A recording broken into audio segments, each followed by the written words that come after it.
Kryeministrat e Ballkanit takohen në Durrës, diskutohet zona e përbashkët ekonomike, pritet heqja e shërbimit roaming për Shqipërinë dhe Kosovën. Ministri Bushati deklaron se Europa është e përqarë për krizën e migrantëve, pranimi i refugjatëve në Tiranë, mesazh për Brukselin që të ketë politika më koherente. PD akuzon Gjiknurin se ka firmosur një leje minerare për biznesmenin Edmond Bego, reagon ministria, kompania pas një detyrim, procedura ishte ligjore. Aksident tragjik në Roskovec që i mori jetën 2 kushërinjve u shkaktuar nga shpejtësia, banorët thonë se rruga është e rrezikshme, pa ndriçim dhe sinjalistik.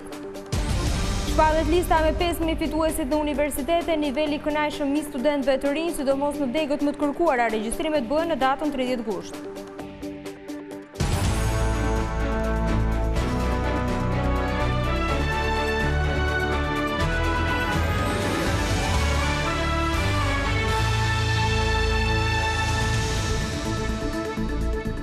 Mirdita zonja dhe zotrin, do t'jemi së bashku në edicionin informativ të orës 15 tu në ekranin e Vizion Plus. Kryeministrat dhe liderët e tjerë të rajonit u mblodhën në Durrës për të diskutuar zonën e përbashkët ekonomike, por vëmendja ju kushtua ndryshimit të kufive mes Serbisë dhe Kosovës. Komisioneri Han deklaroi se çështja është në diskutim, por me rëndësi mbetet stabiliteti në Ballkan, një qendrim ky që u mbështet edhe nga kryeministri Rama. Për të dytin vit në Durrës u mblodhën në një takim informal kryeministrat e vendeve të Ballkanit Perëndimor, ku të pranishëm ishin dhe komisioneri për zgjerimin Johannes Hahn dhe presidenti Berç, Suma Çakrabatri, ndërsa munguan kryeministri e Serbisë, ai i Maqedonisë dhe i Bosnjë-Hercegovinës. Fokusi kryesor i këtij takimi ishte bashkëpunimi ekonomik mes vendeve të Ballkanit Perëndimor, duke nisur që nga zbatimi dhe fuqizimi i zonës ekonomike. Por edhe pse fokusi ishte tek ekonomia, në konferencën e përbashkët për shtyp, vëmendja u zhvendos tek debati për korrigjimin e kufive mes Kosovës dhe Serbisë. Kosova i ka kufit e vet, i ka me Shqipërinë, i ka me Malën e Zi, i ka me Maqedoninë, i ka me Serbinë. Ne i respektojmë këta kufi edhe nuk mendojmë që duhet ndaj kreativitet i ri në dizajnim të tyre, po duhet i respektojmë kufit që kemë. Edhe komisioneri Han komentoi këto zhvillime duke ripërsëritur se Bashkimi Evropian nuk do të pranojë vende që kanë mosmarrëveshje me fqinjët. For us, what counts is stability in the region. Ajo çfarë ka vlerë për ne është stabiliteti në gjithë rajonin. Duhet të mbajmë parasysh se çdo lloj marrëveshje dypalshe nuk duhet të ndikojë stabilitetin e përgjithshëm të rajonit. Duhet të jetë kundërta, të kontribuojë për më shumë stabilitet në Ballkan. Cili do të jetë objektivi përfundimtar, ky duhet të jetë objektivi kyç, sa më shumë stabilitet në gjithë rajonin, duke zgjidhur konfliktet dypalshe. Ndërsa kryeministri Edi Rama nuk pranoi të komentonte, por huazoi deklaratën e komisionerit Han. Përktheheni në shqip dhe keni edhe në nënshkrimin tim të fjalës që sapo tha komisioneri. Kreu i qeverisë shqiptare u ndalë tek pranimi i ofertës së Italisë për të strehuar 20 nga emigrantët e anijes Diçoti. Ne nuk e kemi bërë këtë për të ndikuar mbi kudo qoftë. Ne kemi bërë këtë sepse nuk mund të rrinim sperator përballë një shfaqje dhimbje dhe turpi, ku njerëz që janë larguar nga ferri u kthyen në të burgosur të impotencës politike apo dhe europiane po të doni. Në fund të takimit, kryeministri Rama rezervoi 2 përshëndetje, një për Malinda Bregun, e cila do të marrë detyrën e sekretares së përgjithshme të Këshillit të Bashkëpunimit Rajonal, dhe një për Romana Vlautin, e cila përfundon mandatin e saj si ambasadore e BE-s në Shqipëri. Shefi i diplomacisë shqiptare Ditmir Bushati deklaroi për BBC se Europa është e përqarë për sa i takon krizës e migrantëve. Ministri e quajti pranimin e 20 refugjatëve nga Shqipëria një mesazh drejtuar Unionit për qëndrimet më koherente ndaj çështjeve të tilla. Një ditë pasi ministri i brendshëm italian Matteo Salvini tregoi për Vizion Plus se si u zgjidh kriza e 150 emigrantëve nga Lindja, shefi i diplomacisë shqiptare ka dhënë detaje mbi vendimin e Tiranës zyrtare. Në një intervistë për BBC-n, ministri për Europën dhe punët e jashtme Ditmir Bushati u shpreh se çështja e emigrantëve është një krizë masive dhe asnjë vend nuk e përballon dot vetëm, e të gjithë duhet të kontribojnë. Është një vendim që e kemi bërë tashmë publik pas diskutimeve të gjata me autoritetet italiane, të cilat na kërkuan mbështetje në këto përpjekje. Gjithashtu përputhet me qëndrimin e Shqipërisë 4 vite më parë, kur nisi kriza e refugjatëve, sipas të cilit të gjitha vendet e Europës, pavarësisht nëse janë pjesë e BE-s apo jo, duhet të kontribuojnë disi në tejkalimin e krizës, sepse kriza e migrimit është një krizë europiane ndaj kërkon përgjigje europiane. Bushati risolli në vëmendje ndihmën që Italia dha 20 vite më parë me pranimin e mira shqiptarëve që mbërritën në brigjet e saj. Por sot, kohët kanë ndryshuar dhe Europa nuk është më e njëjta. Fatkeqësisht e kemi parë Europën të përçar, kemi parë vende jo vetëm në veri të Europës, por dhe në lindje të cilat e kanë harruar historinë e tyre. Unë mund të kujtoj çastet e rënjes së murit të Berlinit, por edhe gjatë komunizmit ka patur shumë njerëz nga ana lindore që i largoheshin komunizmit dhe shkonin në perëndim. Mendoj se është një mesazh dhe për BE-n që na duhet një pikpamje më koherente, një përgjigje më koherente për çështje kaq të rëndësishme, edhe nga perspektiva e vendeve kandidate siç është Shqipëria. Pranimi 20 emigrantëve nga lindja sipas Bushatit nuk është një lëvizje për ta parë kandidaturën e Shqipërisë me një sy më pozitiv nga BE. Ky proces, thekson ministri, bazohet në rregulla dhe parime të tjera, por ka shtuar se do të donte ta shikonte BE-n më të angazhuar në Ballkanin Perëndimor. Të tjera akuza vijnë nga Partia Demokratike për biznesmenin Edmond Beko, sipas opozitës ai ka fituar një leje minerare nga ministri Gjiknuri për shkak të miqësisë dhe lidhjeve me Tauland Ballën. Partia Demokratike ka vazhduar denoncimet ndaj Edmond Bekos për parat publike që ai ka përfituar gjatë viteve të fundit. Deputeti demokrat Ervin Saliani ka publikuar dokumenta për një leje minerare që Beko ka marrë në Elbasan, që është zona elektorale numër 2 të Partisë Socialiste Tauland Balla. Sipas lejes që ka firmosur Damian Gjiknuri, miku trafikant droge i Tauland Ballës ka të drejtë të shfrytëzojë për 25 vjet me radhë pasuritë natyrore në interes të biznesit të tij të ndërtimit, i cili duhet ishte që në atë moment në sekuestro nga prokuroria. Por opozita ka sulmuar sërish edhe prokurorinë. Njofton jo zyrtarisht se ka nisur verifikim pasuror, por jo hetim siç ja kërkon ligji, me shpresën se gjithçka do të harrohet ku shërbëtorët e mafjas dhe të krimit në pushtet të mbyllin dosjen. Sipas Partisë Demokratike, prokuroria duke mos nisur hetimet për kreun e grupit parlamentar socialist, po provon se i shërben krimit organizuar të lidhur me pushtetin. E me njëherë pas akuzave të Partisë Demokratike ka reaguar Ministria e Energjetikës, e cila i quan të pavërteta këto pretendime. Ministria sqaron se leja minerare është dhënë në një procedurë gare të shpallur dhe në Agjencinë e Prokurimit Publik. Në një njoftim përshtyr, Ministria ka bërë publike dhe disa vërtetime që tregojnë se subjekti Inert Express me administrator Edmond Beko nuk ka asnjë detyrim ndaj shtetit apo palëve të treta. Gjithashtu në kohën kur është marrë leja ndaj shtetasit Beko nuk ishte procedim të hapur penal apo vendim gjykate. Ndaj sipas ministrisë, ky subjekt ka fituar lejen minerare sipas kritereve të kërkuara ligjore. Rruga ku një ditë më parë humbën jetën 2 kushërinj nuk ka sinjalistik dhe as ndriçim. Banorët e Roskovecit thonë se të rrezikuar janë të nxënësit e shkollës 9 vjeçare që ndodhen brang këtij aksi. Një ditë pas aksidenti tragjik që u mori jetën 2 kushërinjve nga Roskoveci, policia beson se shkaki i goditjes fatale ishte shpejtësia e madhe. Këtë e tregojnë gjurmët e frenave në vendin e ngjarjes, si dhe dëshmia e personit të tretë që u plagos nga përplasja. Amarildo dhe Festim Dogani, 29 dhe 21 vjeç, po esin në trotuar bashkë me kushëririn tjetër Martin Dogani, kur u morën para nga një makinë që drejtohej nga Amarildo Çalamani. Me njëherë pas aksidentit, shoferi u largua me vrap duke braktisur mjetin, por pak minuta më vonë ai u arrestua nga policia. Por rruga ku ndodhi ngjarja tragjike sipas banorëve të zonës është burim aksidentesh, pasi nuk ka sinjalistik. Ne para se të ndërtohesh rruga, kishim shumë probleme për këtë rrugë.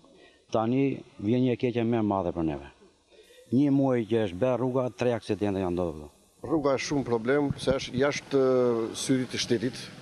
Nuk funksionon policia e shtetit që të vitë të bëjë kontrol, nuk ka sinjalistika, nuk janë gjëra të rregulluara si është me parametrat evropiane, edhe me dhe trotuar, me gjitha gjërat janë jashtë funksionit.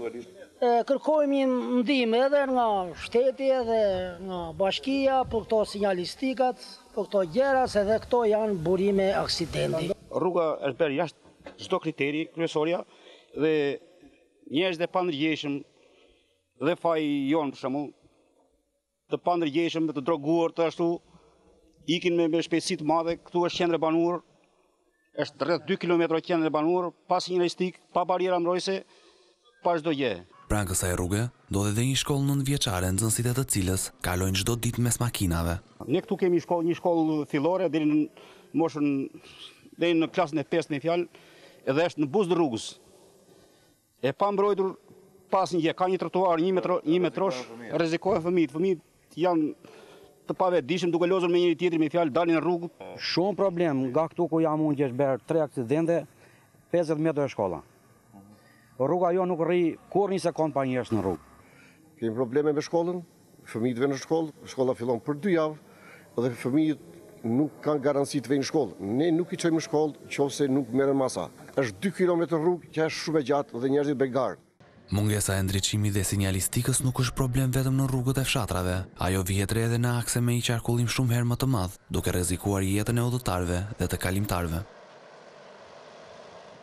Kjo vjesht do të shënoj fillimin e punimeve për pjesën lindore të Unazës së Madhe të Tiranës. Lajmin e ka publikuar vetë kryeministri Edi Rama, i cili ka ndarë në Facebook edhe një video se si do të jetë rruga e përfunduar. Bëhet fjalë për segmentin nga zgjatimi i Lanës drejt Shkosës për të kaluar në Fark, ku bashkohet me segmentin e përfunduar që të çon në hyrjet autostradës Tiranë-Elbasan. Sipas Ramës, kjo do të jetë një rrugë e kategorisë A që përfshin edhe vepra arti, si ura mbi kalime dhe nën kalime. Autoriteti rrugor ka hapur tenderin për pranimin e ofertave të cilat pritet të mbyllen në shtator.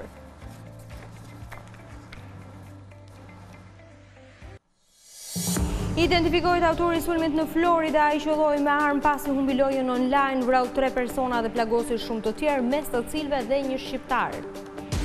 Një diplomatik Vatikanit thotë se Papa kishte dieni për abuzimet seksuale të priftërinjve dhe i kërkon dorëheqjen, atë shenjë nuk reagon ndaj akuzave.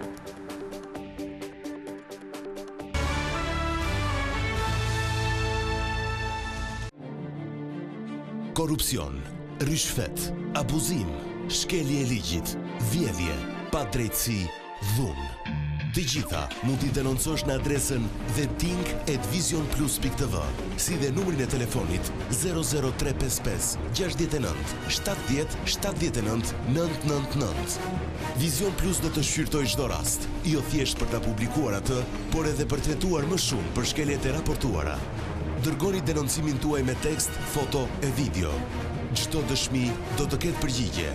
Vizion Plus garanton privatësinë dhe anonimatin kur ai kërkohet. Dhe tingu nis nga ti.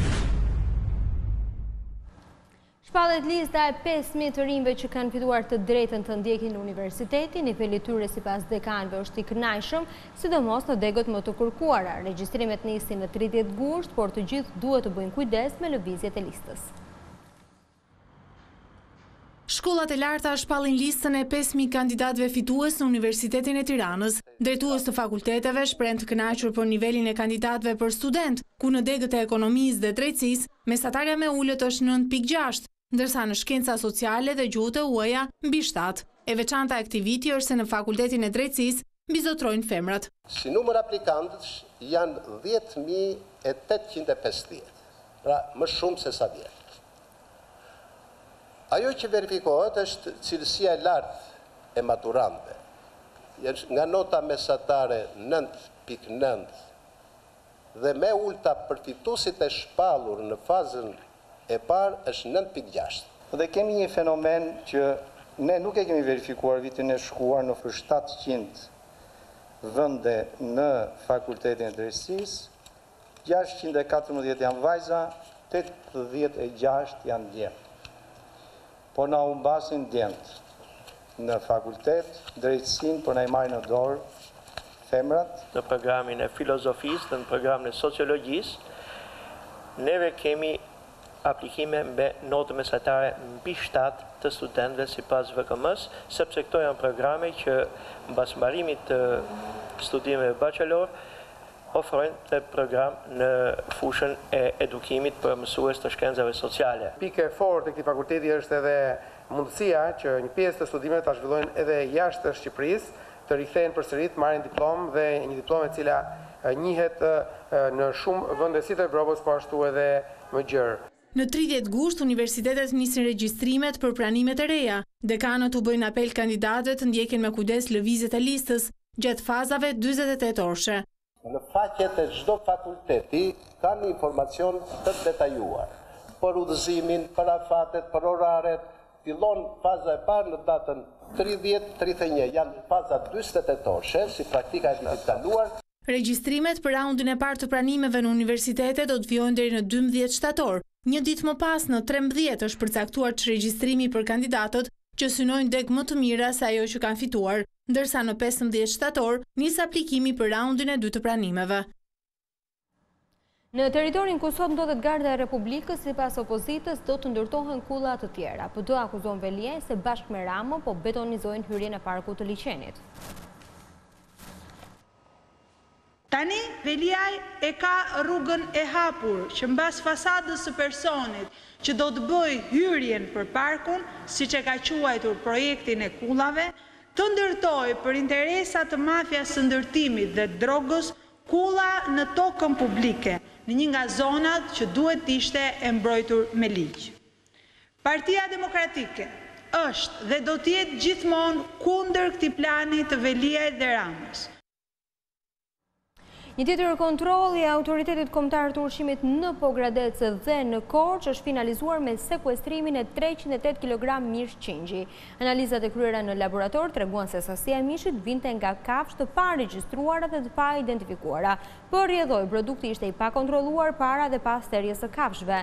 Ndërkohë, AKU ka gjobitur 4 subjekte me 450.000 lekë, ndërsa për një nga subjektet u morte masa e bllokimit të aktivitetit për shkak të kushteve të rënda higjieno-sanitare. Paralelisht po vlerësohet mundësia e kallëzimit penal për këto subjekte. Tre fushat të mëdha futbolli janë hapur në fshatin Petrel të Tiranës. Kryebashkia ku Veliaj inauguroi kompleksin sportiv që sipas tij do të shërbejë jo vetëm banorëve të zonës, por edhe të rinjve të apasionuar pas futbollit. Një kompleks i ri sportiv i shtuar Tiranës, konkretisht zonës së Petrelës. Football Republic përbohet nga 3 fusha të mëdha futbolli me një kapacitet prej 1000 persona. Në inaugurimin e saj, Kryebashkia Erion Veliaj shtoi se krahas hapjes së 62 palestrave nëpër shkolla, komplekse të tilla sportive mundsojnë të rinjve të lënë bastet dhe lokalet dhe të merren me aktivitete fizike. E kemi filluar pak nga pak, një 62 palestra e kemi hap. Pak për futboll, pak për kalçeto, pak për basketbol, pak për voleboll, pak për handball. A do dalin, siç tha edhe mjeshtri i madh, a do dalin të gjithë futbollistë dhe sportistë elitar? Ndoshta jo, ndoshta po. Ndoshta 1 në 100, ndoshta 1 në 1000. Po kjo nuk ka rëndësi. Një qytet ku të rinjt merren me sport, ku largohen nga pikat e bastet, nga lotot, nga kazinot, hera e parë këtë vit në 29 vitet e fundit, 28 vitet e fundit, ku janë mbyllur më shumë pika bastesh dhe janë hapur më shumë terrene sportive. Paralelisht me këtë investim, Veliaj tha se do të nisë ndërtimi i rrugës që e lidh Petrelën me autostradën Tiranë-Elbasan. Pasja e 4-5 stacioneve në Petrel e kthej në një destinacion. Vetëm për një drek, vetëm për një darkë njerëzit nuk vinë, por nëse kjo kombinohet me të gjitha këto aktivitete, unë besoj që të ardhmen e kemi shumë të mirë për Petrelën, ashtu siç po punojmë në të gjithë fshatrat e Tiranës për t'u dhënë edhe atyre një mundësi të jetojnë. Kompleksi Football Republic do të zgjerohet në vazhdim me një palestër, qendër fizioterapie, kamp veror, shkollë e të tjerë. Një krim i rënd ronditi qytetin e Dibrës së Madhe në Maqedoni. 3 anëtar të së njëjtës familje, 2 bashortë dhe vajza 14 vjeç u gjetën të vrarë në oborin e shtëpisë së tyre. Policia tha se bëhet fjalë për familjen Počeska, e cila kishte ardhur për pushime nga Italia. Viktimat janë Amir Počeska, 55 vjeç, bashortja e tij Nazmie Počeska, 53 vjeçe dhe vajza e tyre Anila Počeska, 14 vjeçe. Familja banonte në qendër të qytetit të Dibrës. Motivet e krimit mbeten të panjohura, ndërkohë që policia dyshon se autori i krimit mund të jetë një afërm i tyre me të cilin kishin konflikte për gardhin që ndante shtëpinë. Autori masakrës në turneun e videolojrave në Florida është një 24 vjeçar amerikan. Ai kishte qenë pjesëtar i kampionatit dhe pas humbjes qelloi mbi lojtarët e tjerë për hakmarrje dhe në fund vrau edhe veten. Autoritetet amerikane kanë identifikuar autorin e sulmit në Florida, ku 3 persona u vranë dhe disa të tjerë u plagosën, mes tyre dhe njeriu shqiptar Drini Gjoka. Autori i sulmit, i cili më pas vrau veten, është David Katz, 24 vjeçar nga Baltimora. 11 persona të tjerë janë plagosur në qendrën tregtare Jacksonville Landing. Mediat raportojnë se autori i masakrës ishte nervozuar pasi kishte humbur gjatë lojës. Ai qelloi me armë zjarri të paktën 15 herë duke përgjakur sallën e turneut të videolojrave në Florida.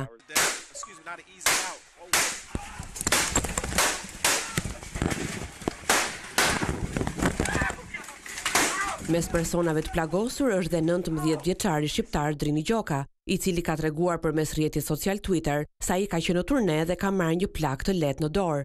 Drini Gjoka ka qenë fituesi i videolojrave i vitit 2017 në Florida dhe aktualisht jeton në Washington. Një kryeveshkov dhe ish diplomati i Vatikanit në Washington i kërkon ndërheqjen Papa Franceskut. Ai akuzon atin e shenjtë se kishte dieni për abuzimet seksuale të një kleriku të lartë, por nuk bëri asgjë për shkarkimin e tij. Papa Francesku ka refuzuar të përgjigjet akuzave të një ish diplomati nga Vatikani, i cili ka kërkuar që ai t'i jap dorëheqjen. Kryepeshkopi Carlo Maria Vigano deklaroi se Papa Francesku ka mbuluar akuzat për abuzim seksual ndaj kardinalit amerikan McCarrick. Papa është pyetur në lidhje me këtë skandal nga gazetarët teksa ishte duke u kthyer në Rom pas vizitës së tij në Irland, por ai tha se nuk do të flas as edhe një fjalë për letrën 11 faqe të peshkopit Vigano. La tua domanda è chiara. Po e them sinqerisht sepse më duhet ta them këtë për ju dhe për të gjithë ata që janë të interesuar. Lexoni me kujdes dokumentin dhe gjykoni personalisht. Unë nuk do të flas asgjë për këtë. Mendoj se deklarata flet vetë. Ju keni kapacitet të mjaftueshëm për të krijuar përfundime. Kur të kaloj koha dhe të keni përfundimet, ndoshta do të flas.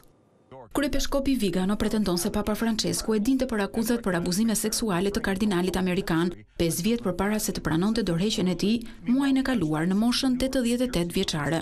Më tej në letrën e tij, kleriku i lartë shkruan se e kishte paralajmëruar Papa Francesku në vitin 2013 se kardinali ishte përballur me akuza të gjëra për abuzim seksual. Sipas tij, ati i shenjtë e dinte për datës 23 qershor 2013 për McCarrick. Papa Francesku duhet jetë i pari që t'jap një shembull të mirë për kardinalët dhe peshkopët që mbuluan abuzimet e McCarrick dhe të jepte dorëheqjen së bashku me të gjithë ata, nënvizohet në letër.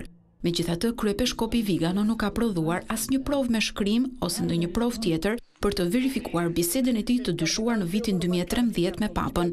Vigano shërbeu si ambasador i Vatikanit në Washington nga viti 2013 deri në vitin 2016.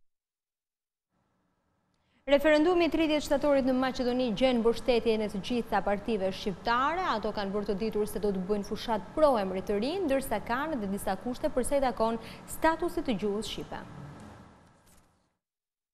Të gjitha partitë parlamentare shqiptare janë shprehur se do të mbështesin referendumin për emrin, pasi ai do të hap rrugën në anëtarësimit të vendit në NATO dhe BE. Forcat politike do të jenë pjesë e fushatës, duke i bërë thirrje elektoratit të tyre që të dalë për të votuar pro marrëveshjes për ndryshimin e emrit nga Republika e Maqedonisë në Republika e Maqedonisë së Veriut. BDI, që në fillim është shprehur pro këtij procesi që do të finalizohet me 30 shtator. Kjo parti ka vendosur që të caktojë organe dhe shtabin që do të merret me fushatën. Ali Ahmeti ka bërë të ditur se referendumi është një moment që duhet i bashkojë të gjithë. Edhe Aleanca për shqiptarët vendosi të mbështesë referendumin, por ka vendosur disa kushte për rregullimin e raporteve shqiptaro-maqedonase. Një tjetër çështje që Aleanca kërkon të marrë zgjidhje është ajo e statusit të gjuhës shqipe, e cila në kushtetut përcaktohet si gjuhë që e flet 20% e popullatës së përgjithshme të Maqedonisë. Lëvizja Besa, udhëhequr nga Afrim Gashi, po ashtu ka vendosur që t'i japë përkrahje referendumit për emrin. Kryetari i saj ka apeluar për unitet politik ndërshqiptar në Maqedoni, në prag të proceseve të rëndësishme që po e presin vendin. Kreu i Partisë Demokratike Shqiptare, Mendu Thaçi, kohë më parë është shprehur i bindur se referendumi për çështjen e emrit do të dalë me sukses dhe se nuk ka kthim prapa. Ndërkohë, Partisë Shqiptare Rilindja Demokratike Kombëtare dhe Uniteti pritet të shprehin më vonë qëndrimet e tyre për referendumin. Gushti ende nuk ka ikur, por në Alpet e Italisë dhe të Slovenisë dimri ka ardhur me dubor. Temperaturat ulën menjëherë, ndërkohë që stuhit e shiut përfshin edhe pjesë të mëdha të Kroacisë. Moti i keq nga veri perëndimi i kontinentit evropian ka sjellë një kthim të menjëhershëm nga vera në dimër. Në qendrën e skive Alta Badia në Itali kanë rënë rreth 30 cm borë, ndërsa rreshje ka pasur edhe në Kredarica të Slovenisë, ku temperaturat kanë shkuar në -3°C, ndërsa shtresa e bardhë ka arritur në 3 cm. Ndryshimi i madh i motit ka ndodhur edhe në Kroaci, ku po bie shi i rrëmbyrshëm, ndërsa temperaturat kanë rënë në 10 gradë. Situata më e rënduar është në rajonin e Istrias, e cila gjatë natës së kaluar u përfshi nga një shtrëngate fuqishme, e cila ka shkaktuar edhe dëme të konsiderueshme në objekte të shumta. Moti i keq është zhvendosur edhe në pjesën jugore të Ballkanit, si Kosovë, Shqipëri dhe Maqedoni. Liderët e Ballkanit takojnë në Durrës, komisioneria Han dhe kryeministri Rama flasin për kufit e Kosovës dhe çështjen e migrantëve, nuk mund të rrinim spektator. Ministri Bushati deklaron se Europa është e përqarë për krizën e migrantëve, pranimi i refugjatëve në Tiranë mesazh për Brukselin që kehet politika më koherente. UD akuzon Gjiknurin se ka firmosur një leje minerare për biznesmenin Edmond të Bego, reagon ministria, kompania pas në detyrim procedura ishte ligjore. Aksident tragjik në Roskovec që mori jetën 2 kushërinjve u shkaktua nga shpejtësia, banorët thonë se rruga është e rrezikshme, pa ndriçim dhe pa sinjalistik. Shpallet lista me 5.000 fituesit në universitete, niveli kënaqshëm i studentëve të rinj, sidomos në degët më të kërkuara, regjistrimet bëhen në datën 30 gusht. Zonja dhe zotrin, kjo ishte gjithë shka përgatitur për edicionin informativ të orës 15. Për më shumë informacione dhe në çdo kohë mund të klikoni në adresën tonë të internetit dhe në faqen tonë në Facebook. Bashkë ndajemi këtu, mirupafshim.